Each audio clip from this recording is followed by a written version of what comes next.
sou a professora Rafaela Lima, professora de Biologia, e você está aqui para a nossa aula de transporte pela membrana plasmática.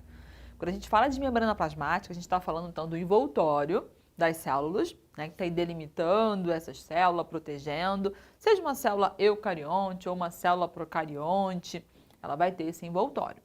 Com uma composição basicamente lipídica, especialmente com uma grande presença dos fosfolipídios, tem um pouquinho também de colesterol, temos as proteínas nessa membrana também e um pouquinho de carboidratos.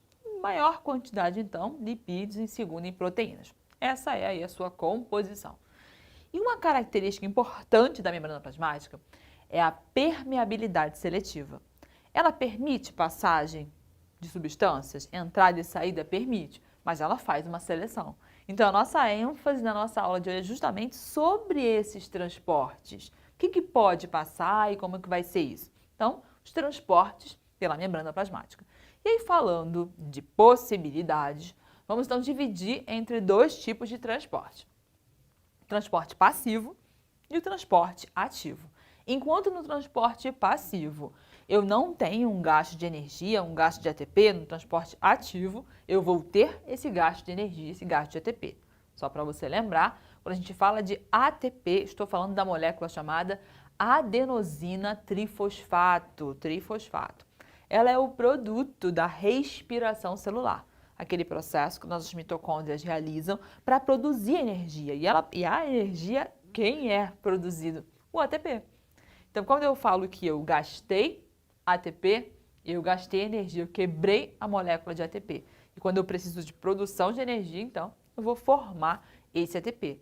O transporte passivo não gasta ATP, não gasta energia, vai na boa. Enquanto o transporte ativo, esse sim eu tenho um gasto de ATP.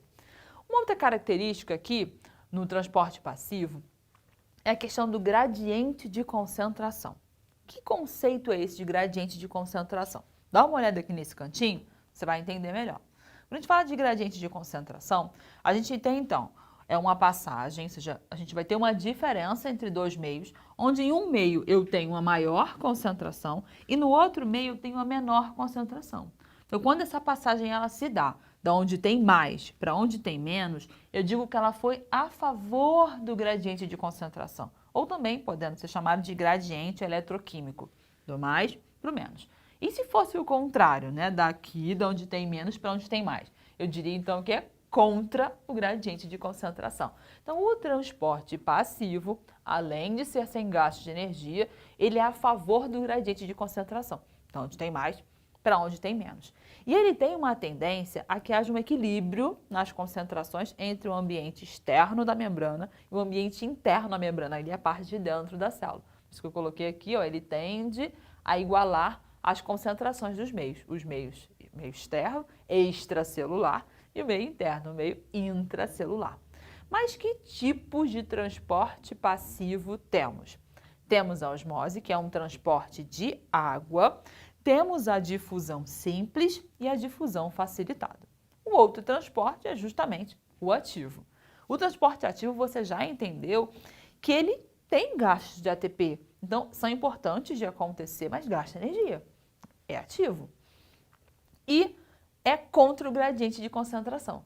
Vai ser de onde tem menos para onde tem mais. Então, há um esforço celular maior para que ele ocorra.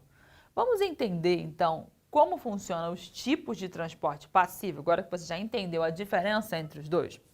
Vamos começar, então, com a difusão simples. A difusão simples ela é um processo natural.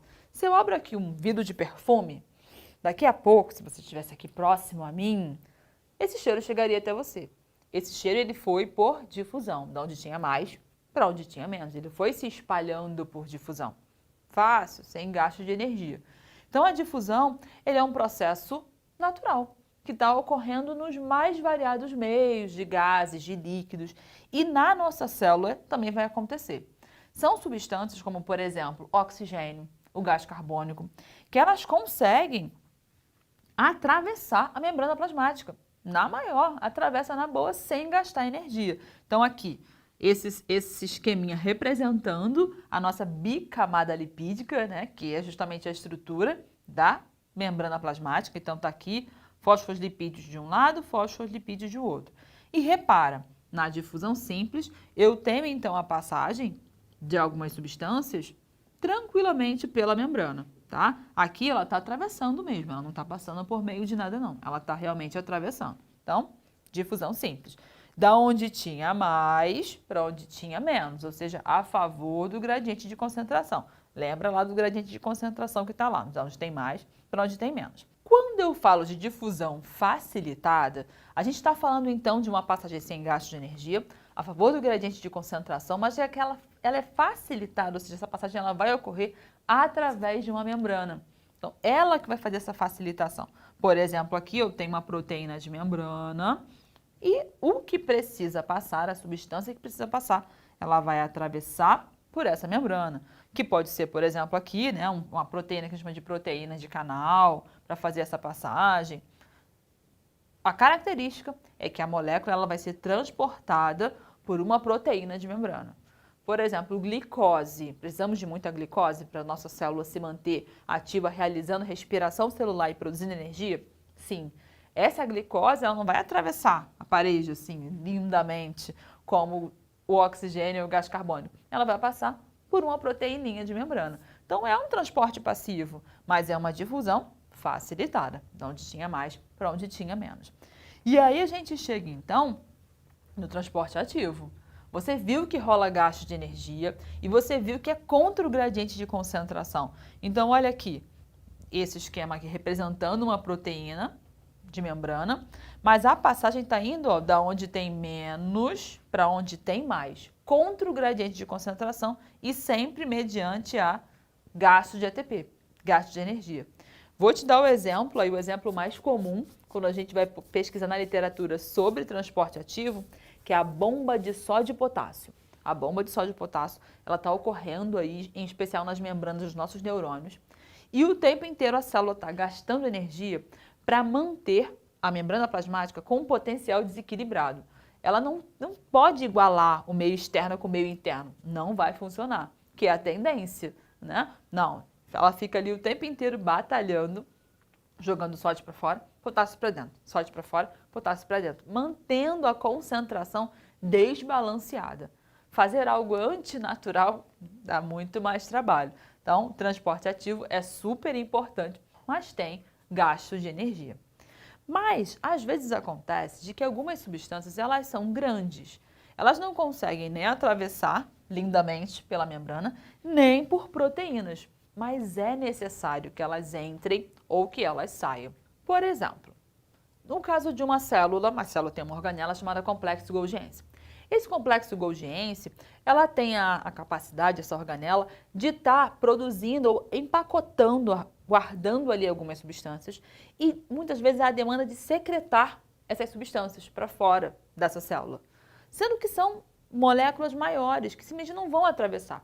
O que vai rolar? Ele faz então uma vesícula, uma bolsinha e vai levando essas substâncias ali dentro e elas vão, e essa vesícula se abre na membrana e expulsa esse conteúdo.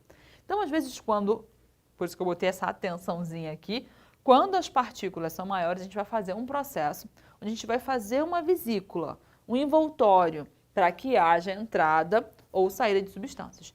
E o nome desse processo eu chamo então de endocitose ou a exocitose.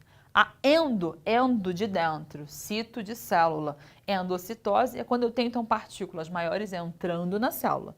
E a exocitose é quando então eu tenho a expulsão, a liberação dessas substâncias para fora da célula. As que não conseguiram atravessar a membrana, elas vão sair mediadas por vesícula. E na endocitose, ou seja, quando eu preciso colocar algumas substâncias para dentro, algumas partículas maiores, ela pode ser do tipo fagocitose, quando eu estou ali englobando uma partícula sólida, ou uma pinocitose, quando eu estou englobando partículas líquidas. Então, anota aí no seu resuminho, você vai tirar foto, já tirou foto daqui? Ó, no final da aula, não esquece, você tira foto da aula para você fazer seu resumo. Fagocitose, eu estou englobando partículas sólidas.